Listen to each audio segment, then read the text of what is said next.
Um, I have 15 followers and 2 of them are public, so 13 of them are hidden. And I think that the hidden ones are not allies. I'll put it that way.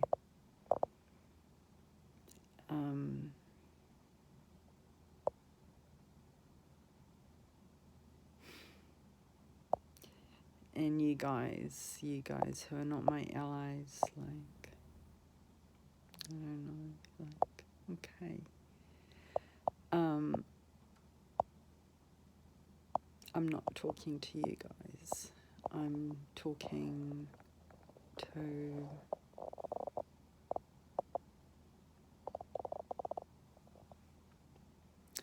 myself, I suppose, because it feels like somebody's listening. And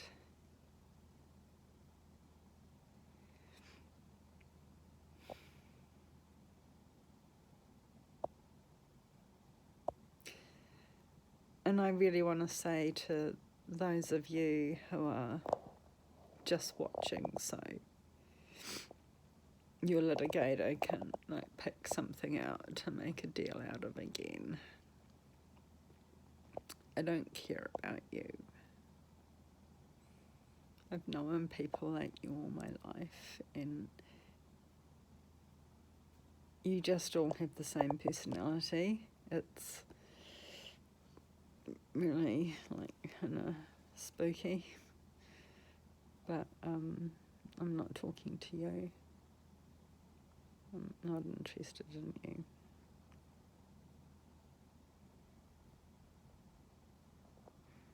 But I just wanted to say to anybody, and occasionally there are people who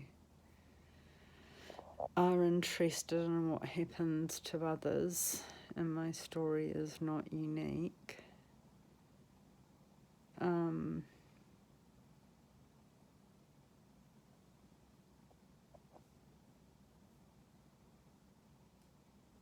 I don't know if I even really have much of a message in that sense.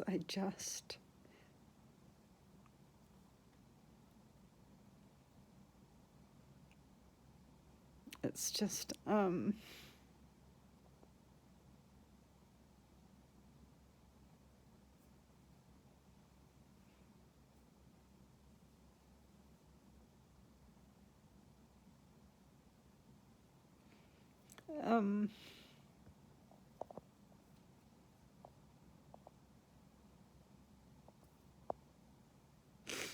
came to Christchurch on the 23rd of June, and it's, I believe, the 23rd of May. Isn't that interesting? So I've been in Christchurch for nearly a year, and I moved into this apartment on the 23rd of July. Well, I took over the tenancy then, but I moved in on the 27th. And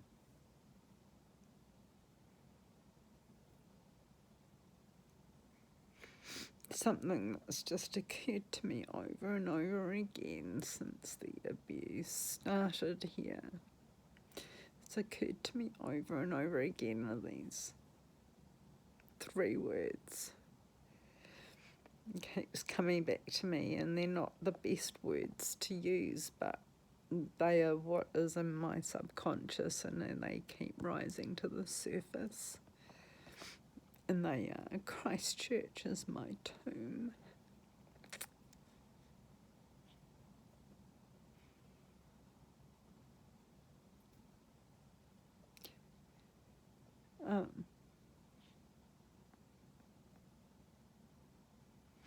I don't have a storyline for this narrative.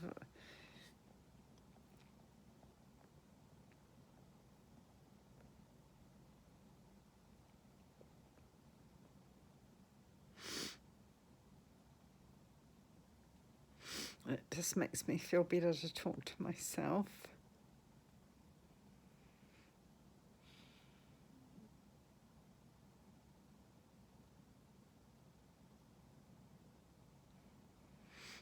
I would want more than anything to be left alone and just pay my rent and be able to live in my home and not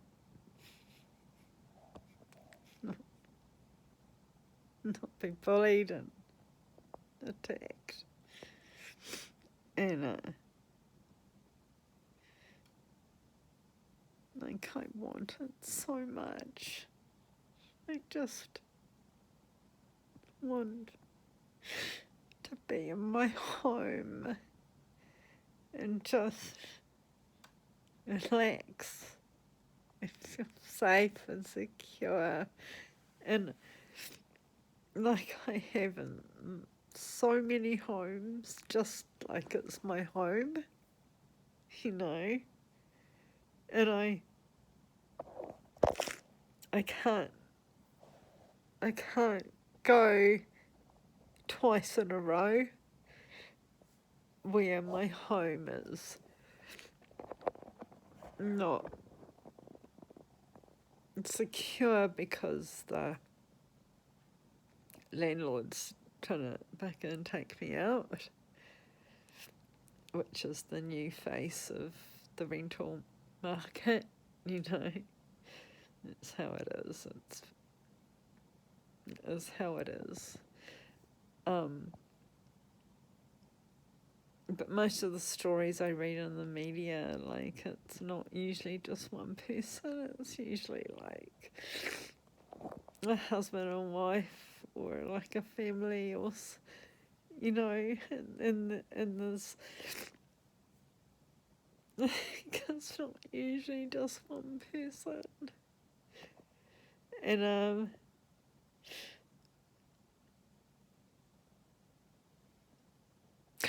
you think that you can go to the tenancy tribunal and, like, I didn't. It was me who started saying to my landlords, for want of a better word, property managers. They're not even property managers. They don't manage fucking nothing. But it was me who first said, look, this has got to go to mediation, you know. And that was the soft way of saying to a hearing, you know, like, I need you guys to start regarding our tenancy agreement, like I really do, and you can't just let the owner make the call on whether or not he's going to spend money to make this place safe.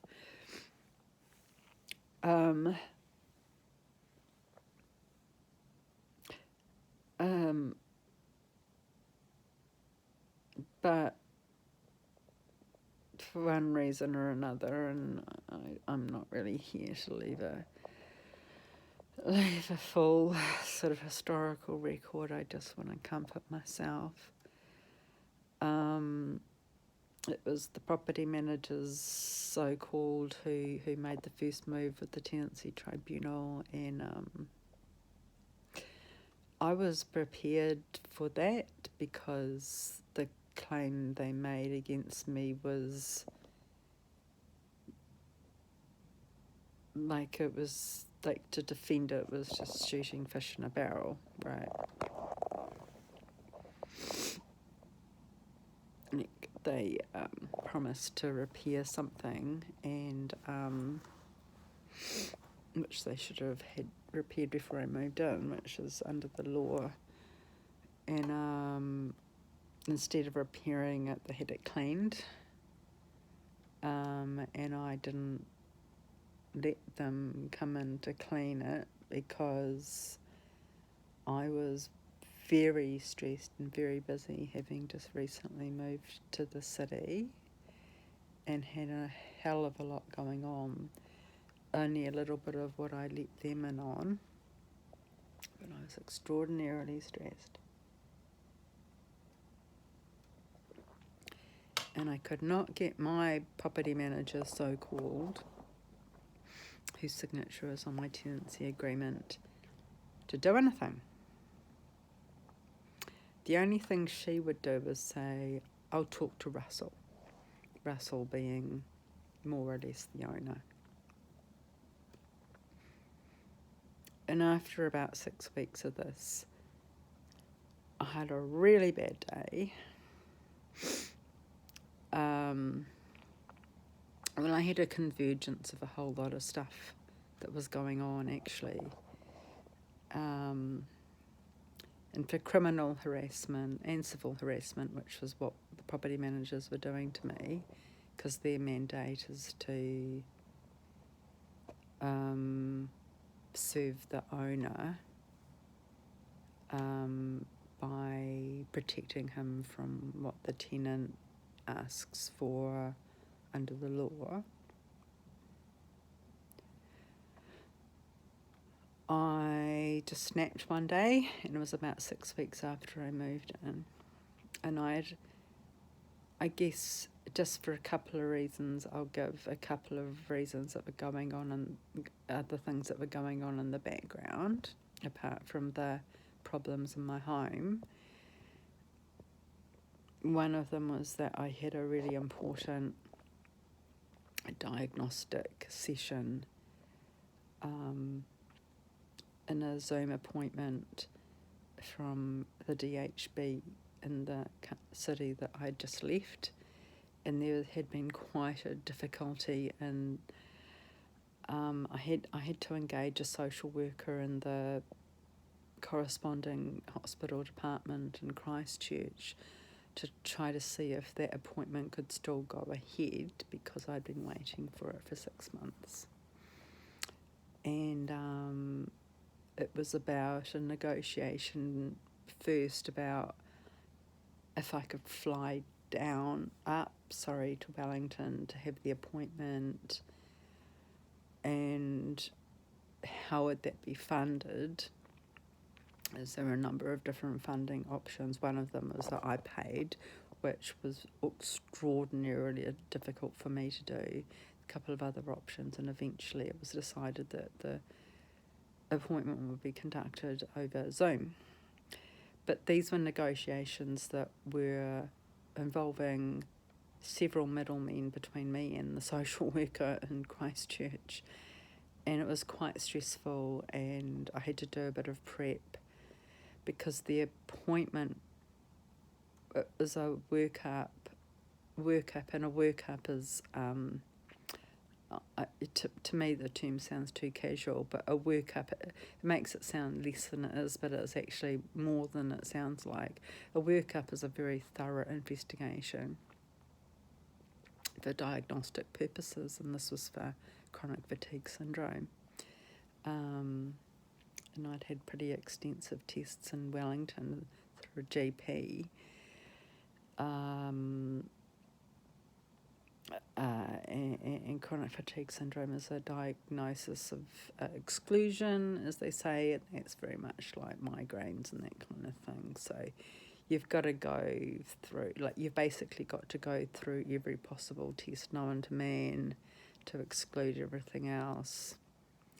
Whatever the fuck it is, it behaves, it looks like chronic fatigue syndrome, and it quacks like chronic fatigue syndrome. So whether or not it is chronic fatigue syndrome, I'm not sure, because I had only half a workup, because it's not a one appointment kind of diagnostic test, but I was caught between two DHBs in two different islands. And at the point the harassment in my apartment by my property managers intensified, I either cancelled or stopped any progress from transitioning between DHBs, because in Wellington I was an outpatient in several departments, and it's quite funny because I do not think of myself as an unwell person. And a few years ago, maybe 3 years ago, I had an appointment with an endocrinologist about my blood pressure and my kind of weird heart rate. And I was quite weirded out by the fact that my blood pressure, and I'd developed hypertension reasonably suddenly in 2018. And I was still on off smoking, and I was kind of drinking quite a lot at that stage because I had a lot of work stress. But it did not appear to explain the hypertension that had arisen. So I had an appointment with an endocrinologist, and she was quite thorough, and she had 2 medical students with her who were also asking me questions. And with all the questions combined, because I started off saying, no, I don't have any health problems, but it was quite funny because with the very good interviewing skills they had, I ended up citing about 12 different things that I hadn't really thought of, because I don't think of myself as a person who is unwell, because I'm quite fit and, well, I guess I'm sort of not. I'm not really. And I guess that sense that I had of myself as being a physically functional person, I guess that's the same kind of impression other people have of me, and perhaps why I'm getting no traction in the justice system and just being blamed. And at the time that the harassment was starting to really intensify by, Diane Colgan and Courtney Brown, maybe slightly before Caroline Register, I was really saying to these guys, you really have to ease up. You really have to ease up. Like, I'm not doing very well at the moment, and I've got a lot of stuff going on, like as I've said many times in videos, I think that my movers from Wellington had fallen through, which created a chain link of extraordinary stress that I was very close to not coping with, because it caused a chain link of stressors down the line where I want my stuff. I needed my stuff in my empty apartment, and stressful enough for me. I didn't need the frickin' managers of the storage unit I'd give a notice to on my case as well.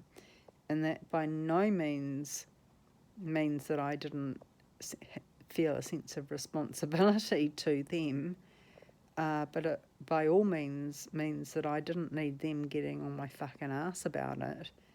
And it's like, I know.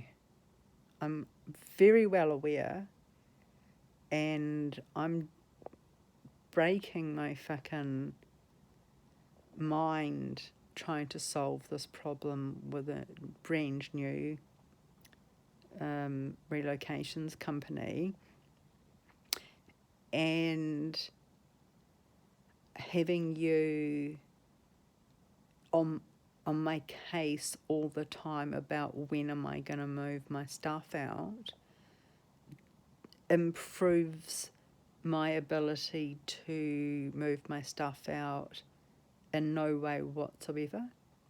And I started to get quite angry with these people because of the utter lack of reciprocal understanding from my perspective. And I think they might have got an inkling when I said, I'm not doing this for fun. I don't have a fridge. I don't have anything to sit on. I don't have any of my stuff. Like, I'm not fucking you around for my fucking entertainment. Like, this is a fucking nightmare for me. And I am scrambling to find a new moving company. And what would really help is if you don't fucking get on my grill every 3 days about it. Like, I just don't understand the psychology of people like that. Like, why do you think fucking riding someone's ass over something that they're already desperately stressed over and trying to fix? How do you think that's improving matters? So I just had this extraordinary stress. And at the same time as this was happening, I was trying to prepare for this medical appointment, and this involved quite a lot of preparation because I had to gather a lot of medical records. And then my landlords, which I'll just say landlords because it's just easier than actually just saying what they really are, were dicking me around on purpose. And when they learned of the hardships that I was going through, and when my moving company let me down, because I have a temporomandibular disorder, TMJ muscle disorder, so it's actually more than a disorder, it's actually a dislocation. So it comes in and out, and it started when that company, Conroy, never used Conroy, let me down at the last minute for a fucking bullshit reason. Like, I clenched my jaw. I remember when it happened because I went for a walk down the street to try to chill out. But I was clenching my jaw so hard that I broke a tooth, and it's still broken and it hurts when I brush my teeth sometimes. And just getting this absolute fucking bullshit from Homewood, like, because I had the owner of the building just coming in and out to fix this godforsaken leak in my laundry, which was going into the downstairs unit, and doing other fucking shit, and literally nothing he did fixed anything. But so he'd come in and over and over and over again, and I would be at my computer, like, frantically working on things and just doing my best to fucking hold my shit together. I've got really good stress management skills, but it takes a lot of stress management under the circumstances that I was under. And I got to the point where I was like, look, property managers, I actually cannot tolerate any more stress, and what you guys are doing to me is totally unnecessary. Can you get the owner the fuck out of my fucking grill and just get a plumber? Because what he's doing is nothing except coming in, fucking around, and making no improvement, and the leak still going into my downstairs neighbours. And they've told me it's been going on ever since they moved in 6 months ago. So I know that what Russell is doing isn't an aid of any kind of resolution. And that's when they started their campaign to evict me.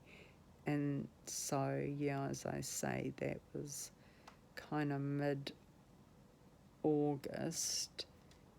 and it's now late May. So, yeah, 9 months.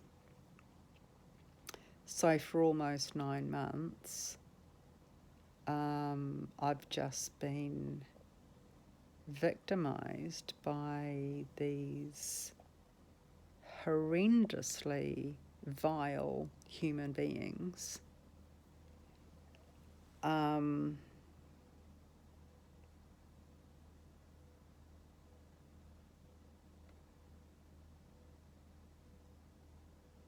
In this home that I'm paying for, that I adore, and that I chose to be somewhere to get respite because I couldn't find any trauma-informed therapy, which is what I needed when I moved to Christchurch because of what I'd been through in Wellington. I chose this place so carefully, and I thought that the Harcourt's brand would be really reliable, and I didn't interview Diane when she showed me the property, but I asked enough questions that, she really reassured me that she ran a tight ship and everything would work properly, because I'd come from a place where I was very badly abused and then kicked out unlawfully by slumlords who wouldn't obey the law and retaliated against me. And the Tenancy Tribunal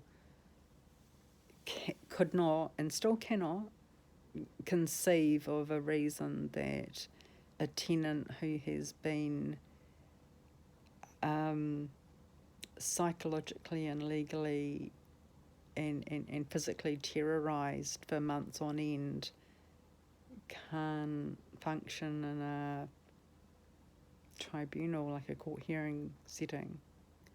And it's not just that you can't just stand there and report the things that have been happening. It's like, well, unlike the last landlord, his daughter was a law intern, but these guys have a litigator, and it's a team. And the Tenancy Tribunal, who has broken loads of laws, their own laws, totally abused the process and dragged me through this fucking nightmare, snippy with me for asking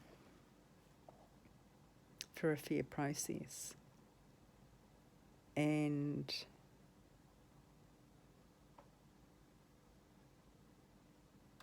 I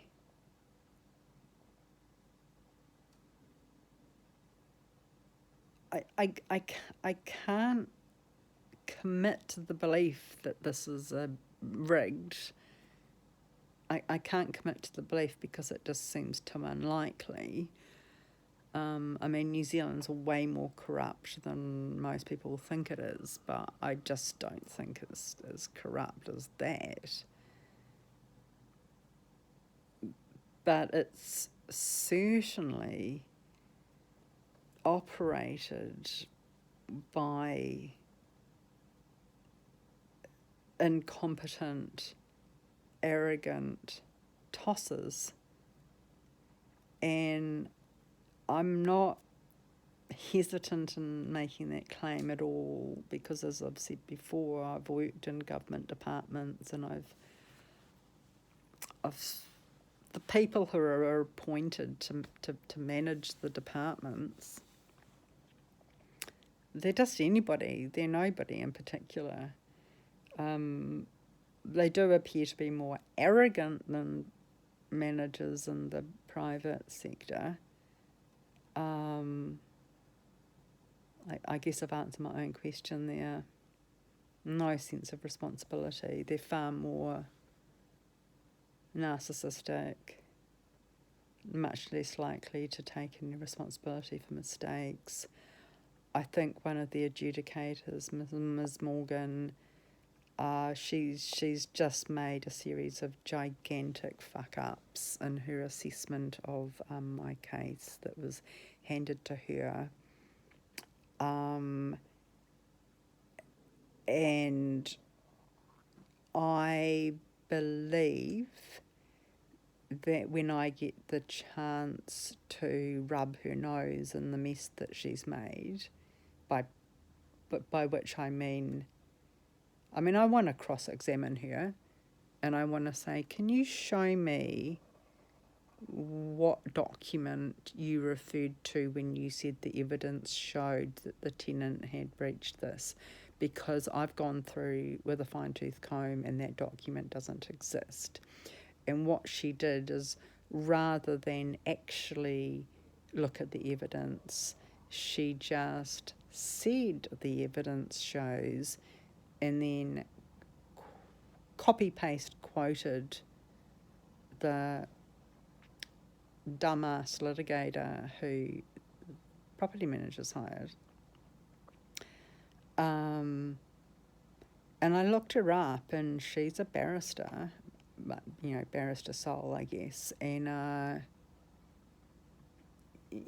barristers are kind of supposed to be quite good at this stuff. And she had the nerve to boast on her, I don't know if it was her page in the Chambers or in the LinkedIn or what, but boasted a special analytic skills. And I really feel that I've got to leave a review somewhere to say that her analytic skills were so good that she looked at 0 appendices submitted by the opposing side and copy-pasted a quote that the opposing side made in his memo.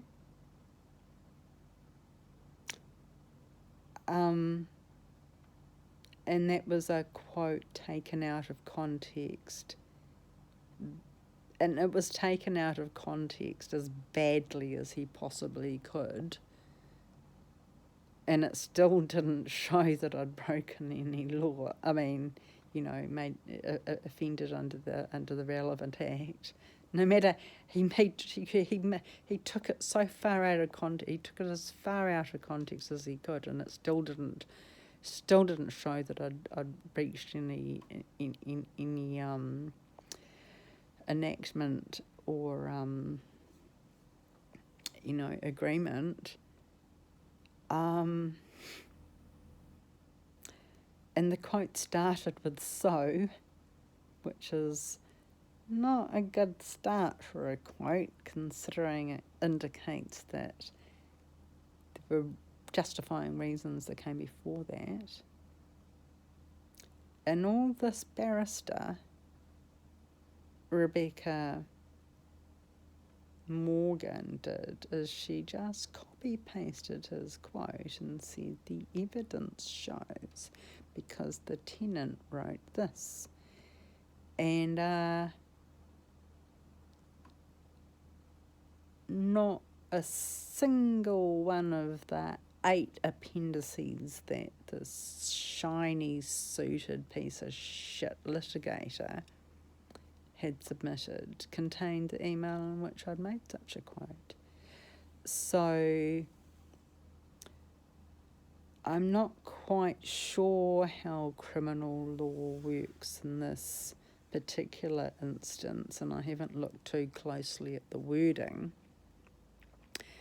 But when a judicial official, and I'm not entirely sure if a tribunal adjudicator who's just a lawyer, seriously, they're just a bunch of fucking dolly birds and old biddies. Seriously, I'm not kidding. And their attitudes are so fucking poor. Decent, honourable people do not take that disrespectful attitude to their respondents. It's only lowlives who do that. It's very poor breeding.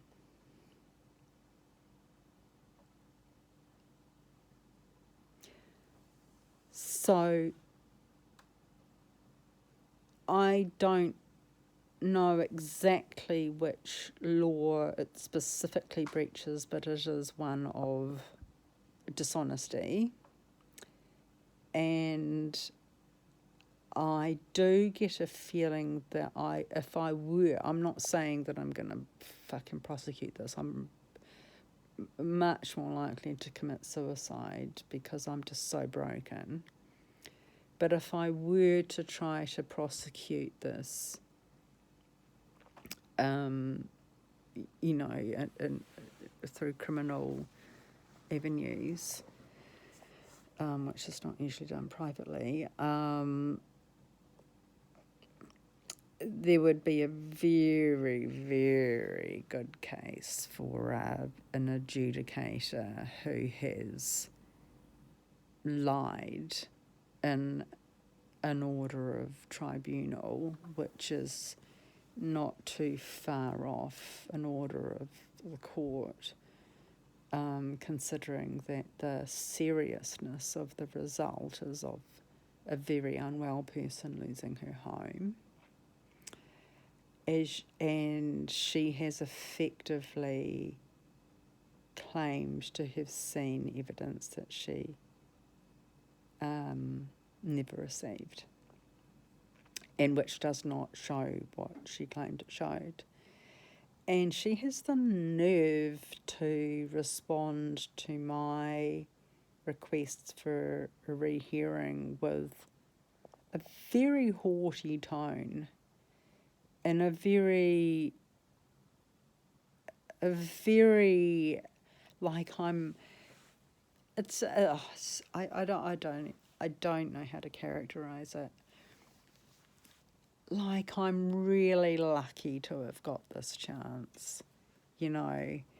And so I know that I'm dealing with just another piece of human scum who has a law degree and has been vested with a hell of a lot of power by, I guess, the Governor General or something, for no particular reason at all, because she doesn't.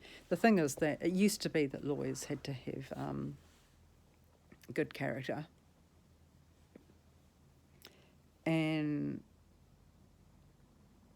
I don't think that anyone who appoints lawyers or, you know, like adjudicators or judges or governors general or whatever, I don't think that anyone exists anymore who has the moral ability to discern a piece of shit from a decent person. I really, really don't. And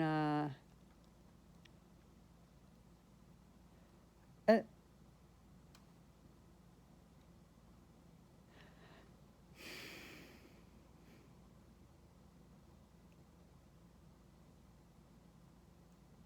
you know, not particularly wanting to stay alive in a country where, like, it's not even, there's not enough effort that's gone into it to be corruption.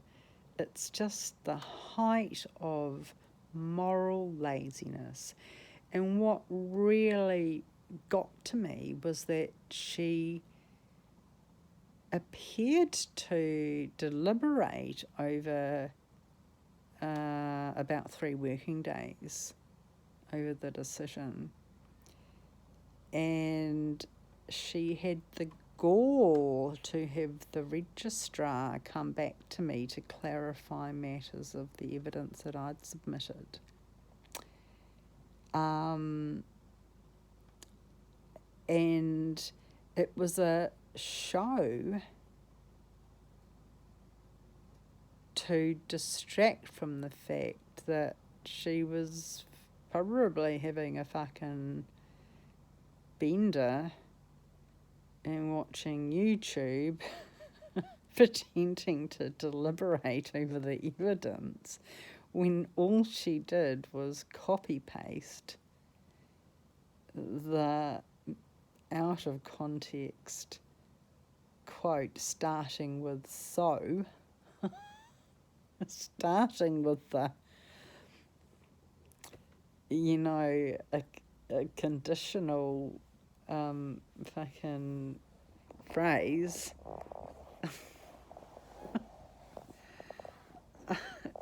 and using it as a standalone fucking claim as evidence that I'd done something that I hadn't done that wasn't unlawful anyway. And I'm like, she expects me to give her some fucking respect? It's like, I fucking really hate New Zealand. New Zealand is like, I don't know if it's true, but it seemed to be true. There was this guy from fucking North Korea who got moved to like, he got rehomed to like California. And he was just like, fuck this shit. And back to North Korea. I'm like, maybe I should move there.